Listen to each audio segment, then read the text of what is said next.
Hi everyone, welcome back to my YouTube channel. This is Urife Jesu, and it's a pleasure to have you here.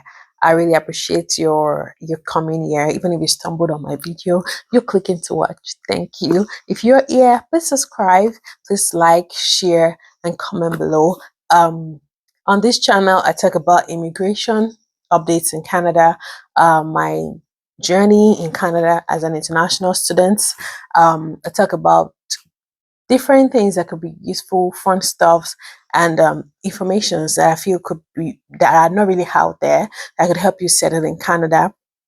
So if you're new here, you're planning to come to Canada, or you're in Canada already, you might want to stick around for some juicy chat. It's good to have you here. So today I'm going to be talking about some quick licenses, or let me say certifications, that you can get when you arrive in Canada that's going to help you land a job faster than the majority. And like when I'm in the majority, we know there's a lot of influx of immigration to Canada, and these things can easily send you out and make you get a job faster and easier. So I'm going to look into my notes so I can put my thoughts together. So if you see me looking down, I'm just looking at my notes. Yeah, so basically I'm going to be talking about the like the very common ones that you hear around. I'm going to start with security licensing, either for a male or a female. Security licenses are like easy to get.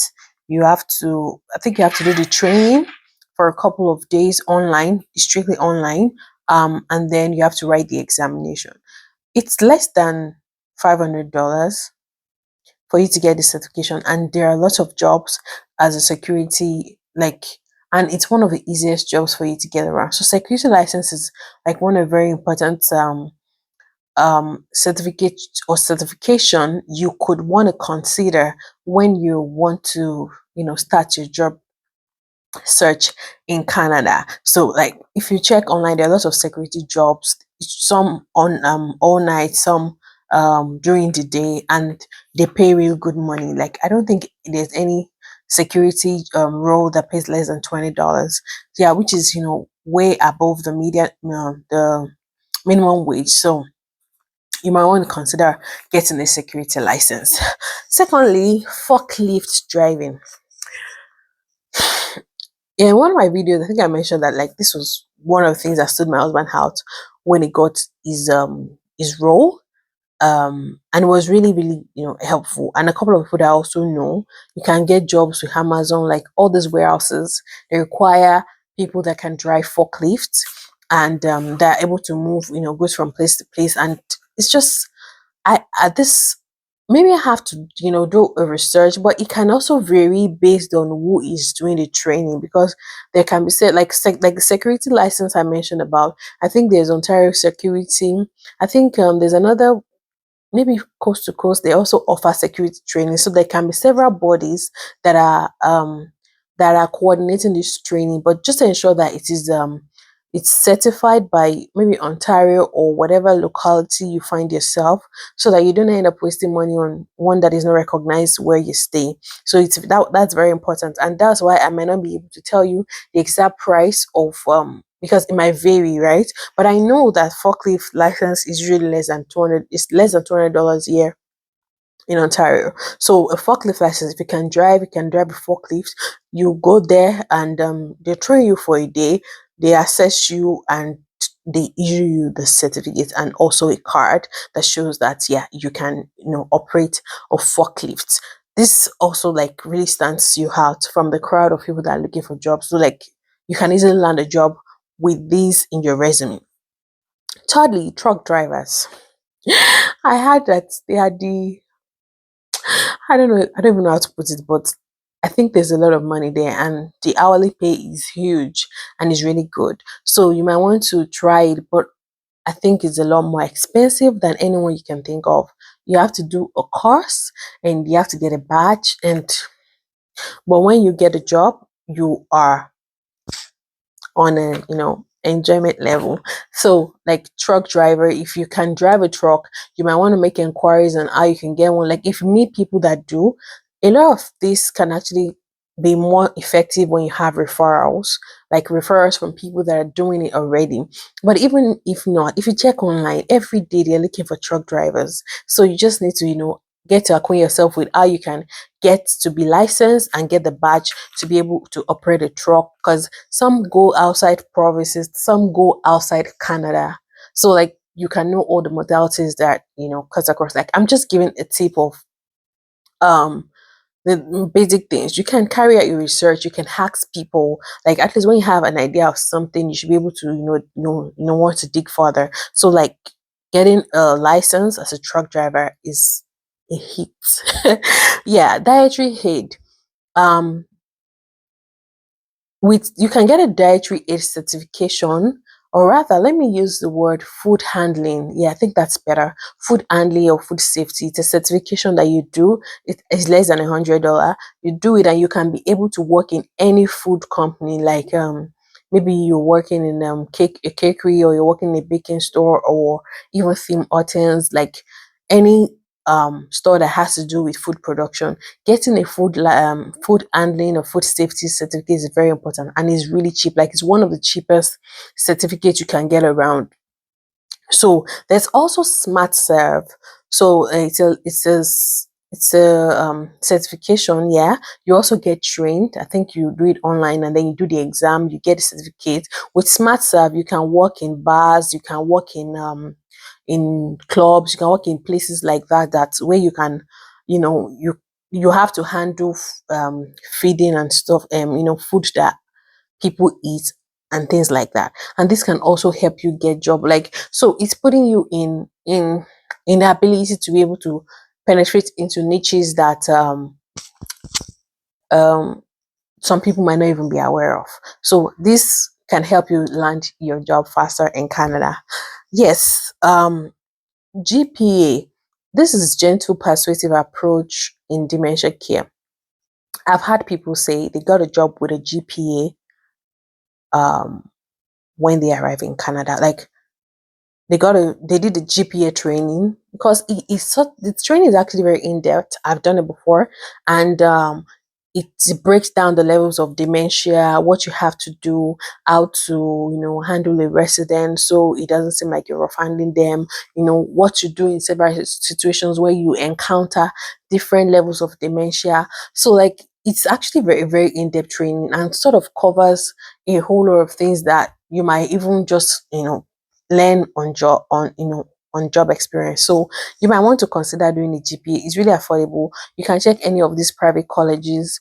They offer the course like from time to time, and you can tap into it even if you don't have money to do a PSW certificate yet, which I'm still going to talk about. So like you can do the GPA training. I have had testimony of someone that said she got a job because she had a GPA. And if you've seen my other video where I talked about all the things you need to get ready if you want to work in the health sector, yes, this is also very important. Even if you don't have a PSW certificate, some people are ready to hire you and give you on-job training. So with this, having this certificate will stand you out, because it is working for people. So yeah, it can also work for you. So yeah, give it a shot if you don't have the money for the Ontario certified PSW course yet.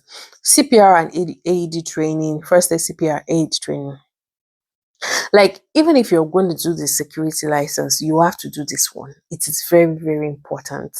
You have to do it first, because you need to know what to do when someone suddenly has a heart attack, or someone suddenly slums, or maybe someone drowned. Like you need to know how to be able to provide first aid at that very particular time when this thing happened, till you're able to get the medical team, or you're able to call an ambulance, or till you're able to call 911. So first aid CPR and AED certificate is very very important. You do the training.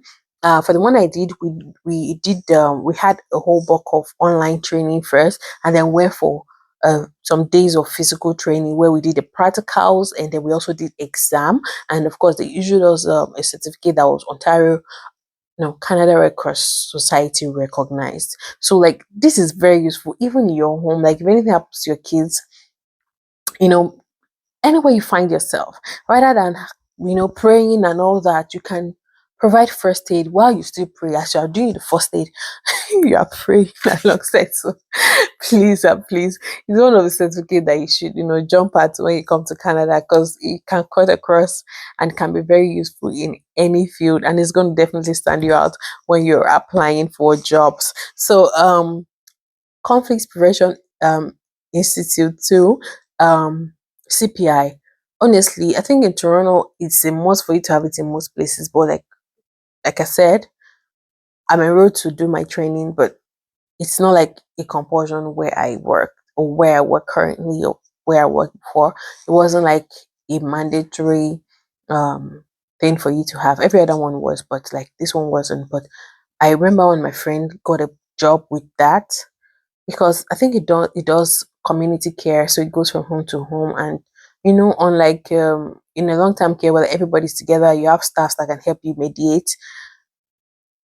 Community care, sometimes it's just you that you're going to their houses, and you need to know what to do in case of maybe an attack or whatever, anything happens. So it's also very, very important if you can get it. Now, I'm not saying you should get all these certifications, but if you feel like okay, you're going to the ed sector, you can look at the one that applies and do it. Don't wait for a long period. Do it, and do it fast, and just add it to this in-demand jobs. HSW. So this like home support worker, you can get online certification like for home support working, domiciliary care. You can get on Allison. I think for you to get a certificate, you have to pay, but is it equally very, very effective? Because if you're going from home to home, some companies will employ you without having a PSW certificate if you have anything that has to do with support work, like that. No, you have something that has to do in caregiving. So home support workers are like categorized home support and not PSW. Literally, they do what the PSW does, but what qualifies, what stands out the PSW is that PSW has a certificate as a personal support worker, and it is recognized by Ontario or um, the school board wherever you are, like where I am, Thames Valley School Board. There's some certificate that are recognized by them, and some Ontario. And I think Thames Valley School Board also offers the PSW trainings. Like a couple of other adult education also do the same thing. So like yeah, you might want to explore getting a caregiving certificate. And the last that I'm going to talk about is PSW certificate. So especially when you come in as an international student, there's not much options for you, because um I remember when I was going to get mine, was like I had to make inquiries, and some say you have to get a study permit, because you can't do it alongside your education, and some said you have to, like several excuses. But there are several private colleges that are designated learning institutes that also offers it. And the training, I think the least you get around is like $4,000 for international students, which is very good, because they also give you option to pay small, like you can pay monthly. So, and the fact that you're enrolled is also a plus. I have several people that I have, guided on how to enroll, and they came back saying, "Oh, Amataya, I got this job because I was enrolled in a PSW course." Like, so why not give it a shot? Like, don't think, okay, maybe the money is much, I know, but try it. The more you have to, like, it's not a compulsion that you pay monthly, as long as you even pay everything. But imagine if you got a job, but just with the enrollment letter, and you're able to pay monthly until you're able to finish your course. Yeah, that's a big plus. So getting a PSW certificate is very important if you want to hack into the health system. Why is that? PSW pays better, you get lots of shifts. Although yeah, international student there's a cap, but when I was a student, I had 40 hours and unlimited hours, and I was able to take as much shifts as is available, because like literally I'm the one that says, oh, I don't want this. so I can balance family life, work, and stuff like that, and school. So getting a PSW certificate is very, very important if you're interested in you know um tending the healthcare pathway. And it's also very important if you want to go to nursing, your transcript is a good addition for you to add when you want to train the part of being a nurse here in Canada, because why not? Why not? Because nursing is also a very, very high paying job. But just that, yes, you can't do a certification just to become a nurse. You have to get a you have to get a degree and then do the NCLEX exam and stuff like that. So having mentioned all that, I hope that you are able to see which one you can hack into.